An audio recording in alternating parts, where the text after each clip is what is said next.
the Sacramento Basketball Show. I'm your host, Scott Silva. Today we're on the campus of Sacramento State with the men's head basketball coach, Brian Katz. Scott, thanks so much for having me. No, thanks for taking a small view at your basketball program. Appreciate it. All right, talk to me about Coach Katz. Who are you? Well, that's interesting. I think I might be the answer to a trivia question. Okay. Who's the only guy that ever coached junior high, freshman, JV, varsity, junior college, and Division I all in the same town? Okay. That would be me. Where'd you get your start? You know, I started coaching 7th grade basketball and just moved up the ladder. It was just a passion from day one. I knew I wanted to coach when I was playing. Okay. I just loved it, and just so Sacramento through and through. Went to Sacramento State. Okay. I shouldn't say this on the air, but I actually did interview at San Jose State. For one interview I had to pull out because the color blue and San Jose is not Sacramento. It didn't fit you? No, I had to take. I didn't feel right afterward. Okay. All right. Talk to me about the middle school that you coached at, and then the high school that you coached at. You know, I started off at Sylvan Junior High, which is actually where I went, and then I moved up the ladder, and eventually I was the first head coach at Center High School out in North Highlands. Okay. And we had 273 students, and we had really good players. I mean, really good players. I mean, you know, Richard Manning, who ended up going to Syracuse as Player of the Year, I think in California. Okay. How do you get that out of 273 students? You get lucky. Yeah, that's pretty amazing. Yeah. That's pretty amazing. Talk to me about after Center High School, what did you do? You know, I went to Santa Clara University as a graduate assistant. I really wanted to get into college basketball and learn the college game. Okay. And I had a relationship with Dick Davey and Carol Williams, 2 coaches there, and I just called them up in the spring and said, hey, love to come down there as a graduate assistant. So I gave up my job and went down there and worked for nothing. Okay, awesome. But I did get my master's degree. So yeah. Tell me about the Delta College teams that you coached. How'd you guys do? You know, we had really good teams, really good players. Again, we had guys like 2 of them were on my staff, A.J. Writing, Chris Walker. Chris Walker was Player of the Year in the state, was national recruit. Phil Ritchie, who's now the strength and development guy, or not strength development, development guy with the Kings. Okay. Great player. He was nationally recruited, 2-time All Pac-12 guy at Oregon State. Played overseas for like 15 years. Yep. Great. We had great players. Okay. So you leave there, you get the job at Sac State. Talk to me about coaching at the Division I level. You know, there's a lot of people say, hey, what are the differences? The main thing, number one, is the time, the limitation you have in working with your guys. Like, for example, right now, we only get our guys 4 hours a week. Used to, we'd get them 2 a week, and when I would say 2 a week, people would say, well, you mean 2 a day? I'd say, no, 2 a week. Well, we get 4 a week, and there's only 6 weeks in the summer you can coach them. So the limitations are there. You have to be much more organized on it. It's time sensitive. Okay. When I met you, you were in your office watching game film. Tell me about that preparation. Oh, every second counts. Like typically I'll spend 2 to 3 hours planning practice. People find that hard to believe, but when you only get 4 hours a week, every second's got to matter. Okay. So preseason, you guys have UC Davis on the schedule and the Colorado Buffaloes. How important is it for you guys to set the tone early and do something special in those games? You know, I always think we always say, hey, look, we always have 3 goals. We want to get better every day in practice. We want to win the next game and have more fun than anybody in the country. And I tell our players, if 1 and 2 don't happen, we're not going to have the most fun of anybody in the country.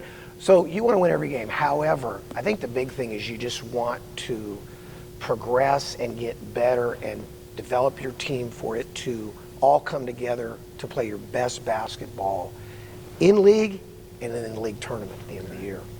Tell me about the identity of your program. We'd like to say blue collar, hard hat.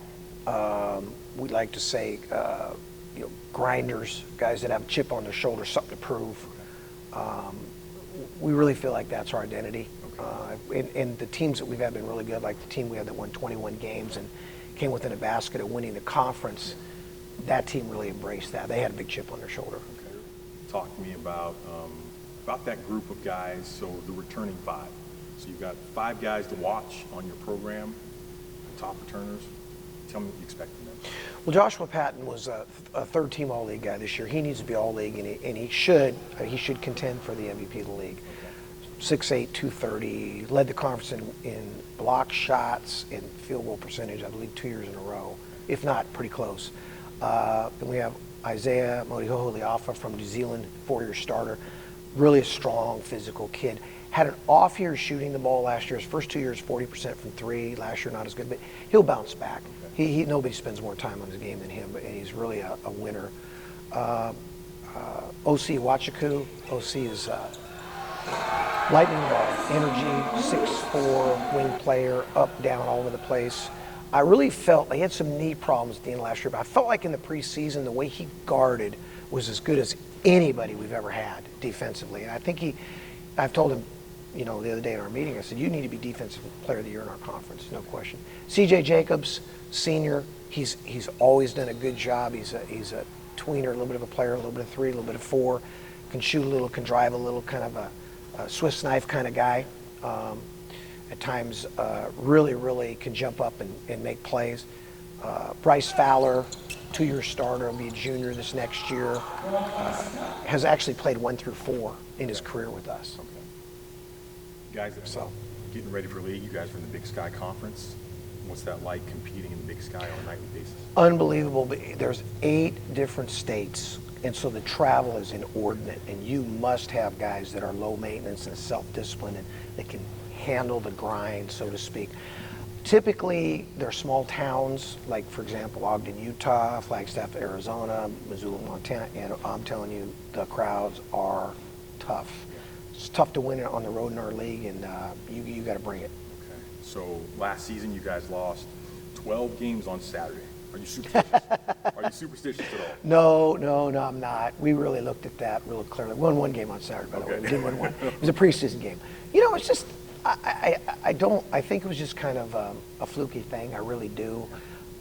We looked at, but you have to pay attention to it, and we did. We analyzed a lot of different things. We think maybe it was that our guys were, so if you went on Saturday and you're a 500 team, which we're 15 and 16, you went on Thursday and you lose on Saturday, we kind of chalk it up to maybe our guys were a little too satisfied on Thursday. Okay. So we're going to solve that problem. Okay. So what do you do in the future to stop that kind of a...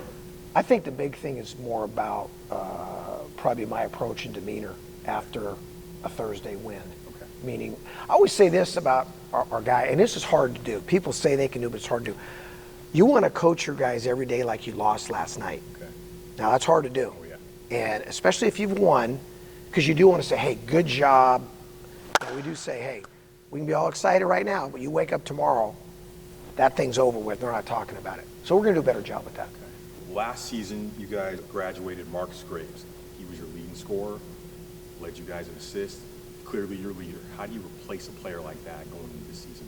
And this is probably the pat answer, don't know if you do, but you do it in a variety of ways by committee. We did lose, we only lost 4 guys and really 1 that played significant minutes, so we do have a very veteran group back. I think Marcus probably taught Isaiah Modihoho Liafa a lot of things in terms of leadership. Matter of fact, I know he did.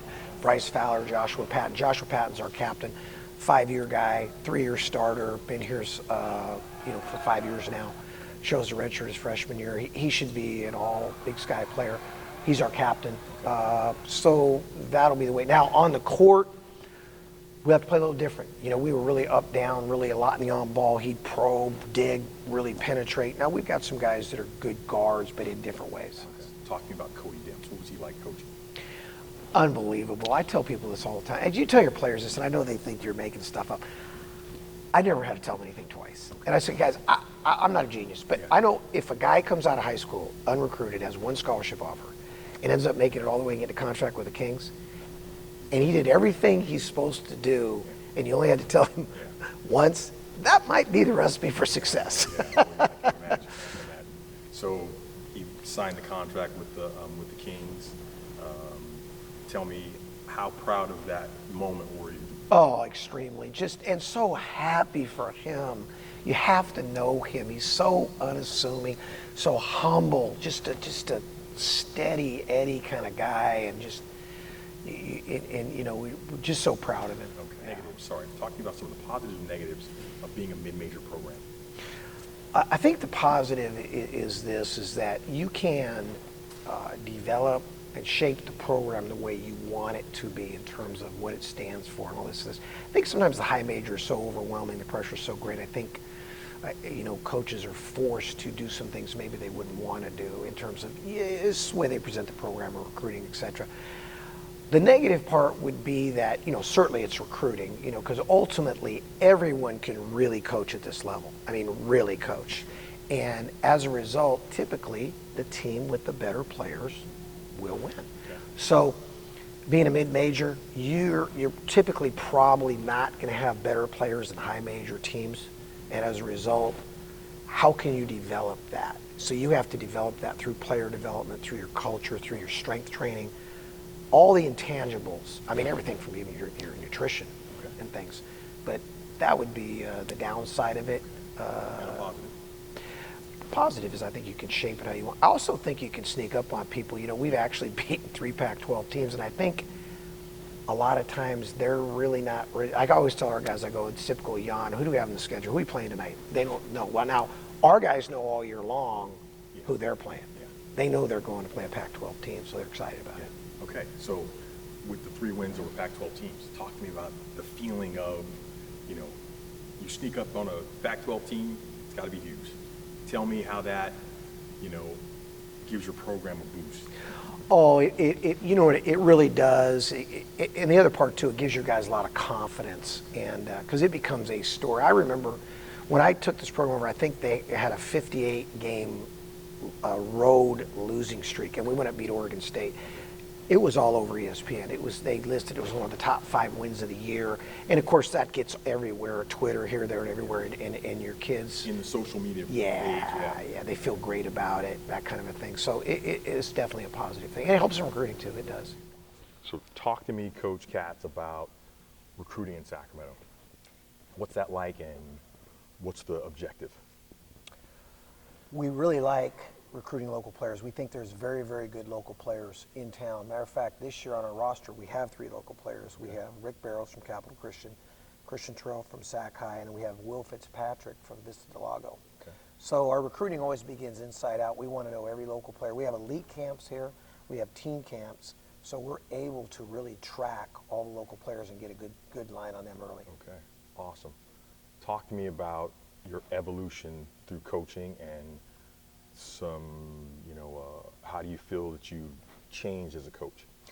I think, you know, what you do in coaching, in my opinion, is you learn a little something and chip off the part from everybody that it fits you and your DNA and your personality, and then pretty soon you become if you will, an accumulation of all these different people. I would say for me, the biggest influence probably in my lifetime was my experience at Santa Clara, Dick Davey and Carol Williams. I really learned, quote, college basketball at that point.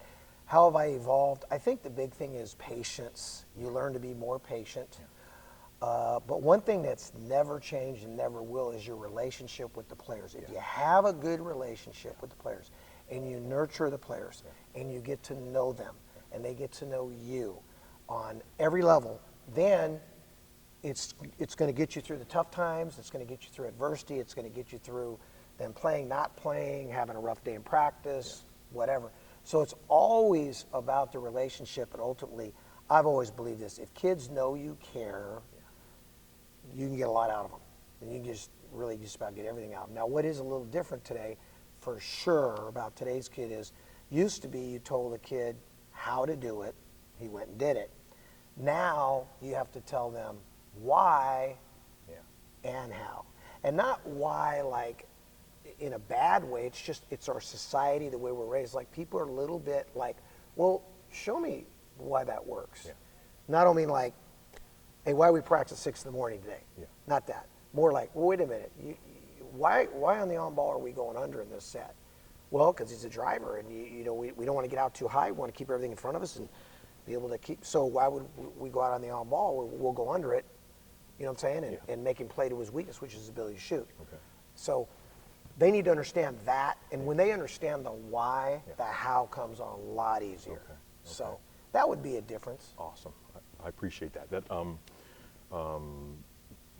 To that point, when I spoke with Doug Christie from the Kings, that was one of the biggest things that he mentioned was his relationship with Coach Pete Carrill, and knowing that knowing that Pete Carrill knew who he was, and the way he would take time and built that relationship with him. Talk to me about some of the relationship building things that you do with your players. Well, number one, I spend a lot of time with them in the office. I have probably more individual meetings than any head coach in the country. It could be for a variety of things. Could be school, could be, you know, typical. This is my first week. Usually if a kid's, no matter what, out of town, I go, how homesick are you? Not are you homesick? Yeah. How homesick are you? Okay. It could be bring them in, show them film, breakdown of something defensively.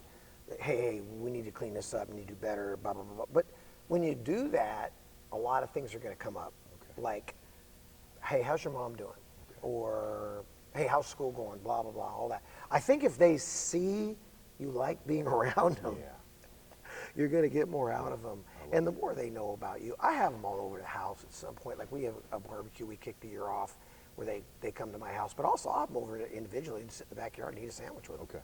Okay. Because it's the more they kind of know what you're all about, the more they're going to buy in. Okay. And it gets you through the tough times. Awesome. Awesome. Well, thanks, Coach. Thanks for talking with us. Thanks for inviting us into your program again and letting us sit down with you and your players because, again, I feel sitting with this group, watching you guys practice, watching the way that you guys deal with the kids, I feel like this could be the year you guys make the NCAA tournament. We're hoping, man. We're all about that. And thanks for covering us, Scott. I really Thanks appreciate it. for having us out. Yep. Okay. Great. All right. That's it with the Sacramento Basketball Show. Next week we'll be back with another exciting guest, and make sure to tune in. We'll see you then.